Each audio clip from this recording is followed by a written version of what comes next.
after mga katito, ay there's a lilinisin cut. mo lang palagi ang alulod nyo. Back to you, Tito Oliver. Alright, maraming salamat sa Tito Jolius. So, linisin ang alulod. Iwas lunod ang butike sa siling nyo. So, balik tayo sa ating digital tour mali. So, bago tayo pumasok sa bahay, ano mapapansin natin? So, tinignan natin na ay meron tayong malaking balkonahe sa harap niya. So, this serves as an extra space kung saan pwede tayo magbigay ng dining set, kung saan pwede kayo mag-breakfast. Sa umaga, kailan ako ba pwede mag-breakfast? Talino! Yun nga, dito tayo pwede mag-zumba during our free time. And kung papansin nyo, sinidan natin ito gamit nitong net. Kung saan, pwede kayo maglagay ng kung ano-ano device. Pero pwede ng bonsai. Mga-convert into a protective barrier for our household. Paano mangyari ang You can do that? So, syempre, He's standing on one foot. Yeah. Wireless railings natin sa side net, pwede natin i-fold pa loob na ganyan. And then, itong railing sa harap ay nagpo-fold pa Oh, baba. it's because Para maging flat siya. Then, itong buong balcony deck natin ay magpo-fold siya pataas na pataas. And there you go, super typhoon-proof ng ating bahay. And I'm pretty sure, zombie-proof na rin yan. So I think yun yung perfect time para i-discuss ang isa pang special feature ng ating bahay. Kung natitignan natin Look at Buta, she's staring at me. shipping container Buta, look at Buta. Kaya po She's staring at me again for the food. ay para kung bumahaman ng mas mataas sa 3 meters, ang bahay natin ay magpo-float siya pataas. At yung mga rollers na yan ay ang magsisilbing line para hindi basta-basta kung saan-saan pupunta yung bahay natin. And kaya umakyat ng bahay na to up to 5 meters. So, I'm pretty sure na very rare ang 5 Tita, meters you na know bahay this? dito sa Pilipinas. Pero just in case na mangyari yun, safe na safe, itong typhoon-proof house natin. So with that, I guess tapos na natin ang exterior tour ng ating bahay. Pasukin na natin ang typhoon-proof house, buddies.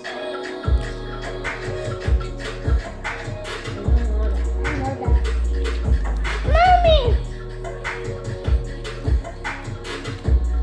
Tita Liet, where's Mommy? Okay, so pagpasok natin ang bahay, Maybe she's in the CR. ay ang toilet and bathroom natin. So for the design of our toilet and bathroom, minimalist pa rin tayo. And for the fixtures, lumasa tayo ng tankless na toilet and pinakamaliit na lavatory na hanapin. So meron tayong existing na ganitong klaseng lavatory na kailangan nilang hanapin. And then moving on from there, makikita natin ang ating kitchen space. So para sa ating kitchen design, I decided to go with minimalist contemporary. So hindi siya ganun ka-minimalist dahil medyo meron tayong ornamentation tulad itong cabinet sa taas. But those Yun different, yung time it's my variation fork. ng material. So kung talagang minimalist lang to, ginawa ko Look at fair Lotus. pero feeling ko mas maganda din yan. Trying to eat my Ginawa fork. nating wood itong harap niya. So magsimula tayo sa left side. So from the left, makita natin ang ating induction stove. And sa ilalim ng meron tayong under counter na built-in refrigerator. And then moving on from there, meron tayong one basin sink. And the rest is counter space kung saan tayo mag-chop ng ating pagkain na uulamin. Pero with drawer tables, kung saan pag hinila natin itong mga drawers dito, meron tayong additional prep space dyan. And then underneath the overhead cabinetry, meron tayong tinatawag ko na nipple height window kung saan yung bintana Look ay at that. nandito lang sa bandang chest area natin. So kung mapapansin nyo, minimize ko talaga yung mga bintana. See, Dahil this kung house sa mga looks normal, pinaka-common na right? problema, pag bumabyo dito Then sa look what Pilipinas, happens. ay nag-delete yung bintana nyo. Look. And talking about leaks, balikan mo natin si Jonius Ibabaw for some tips kung paano Try, iwasan try. ang mga Can you leaks. try? Jonius, I pasok. tried it before. Maraming salamat po, Oliver. So, andito ko tayo sa bintana ngayon. Nanire-refer ko upang ihanda sa mga dadating na typhoon. So, isa po sa pinaka-common na problema natin sa mga bahay, pag bumabagyo, pinapasukan mo tayo ng tubig. Pumapasok! So, isang solusyon na kadalas ay nilalagyan mo niya ng silicone sealant. Nagulat kayo! Ito po ang ginagamit natin, silicone sealant. So, tanong nyo lang ako sa hardware, itong silicone sealant.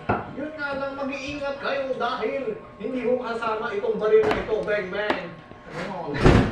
So, hindi po kasama itong cooking gun. So, cooking gun po ang tawag dito. So, hindi siya baril na pangluto. Cooking gun po yun. Itong cooking. C-A-U. L-K-I. In. Cooking.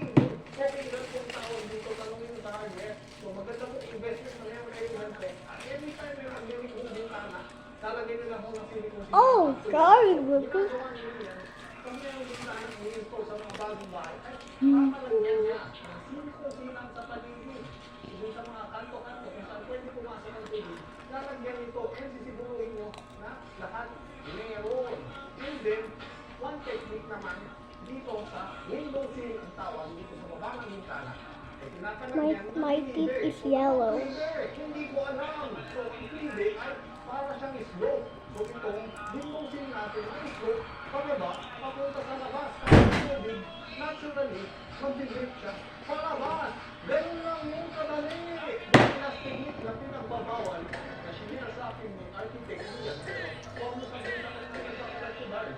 Kung hindi yung technique, pero ako. So, kung lalabas tayo dito, pag tumignan mo natin sa labas ito bintana, na ginawa nila, ay may silicone silang tolerant, except dito sa baba. Pero don't use, hindi nga makablinis yan. Hindi mo, dahil ang tendency mo ng tubig ay lalabas at lalabas siya. What did you do?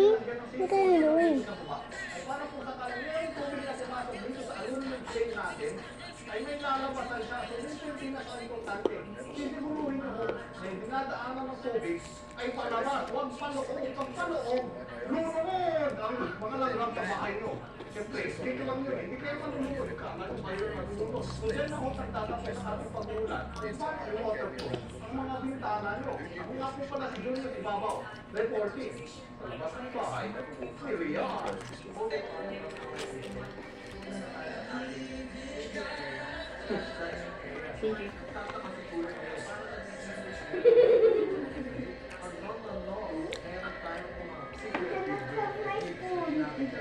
You can have the bottle.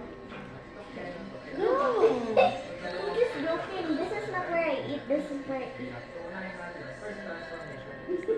I'm not really going to let you eat.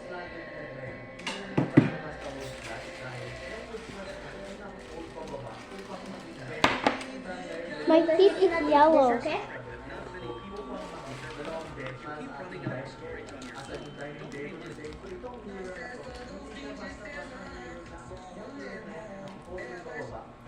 Tita, look. If you keep running out of storage on your phone, You think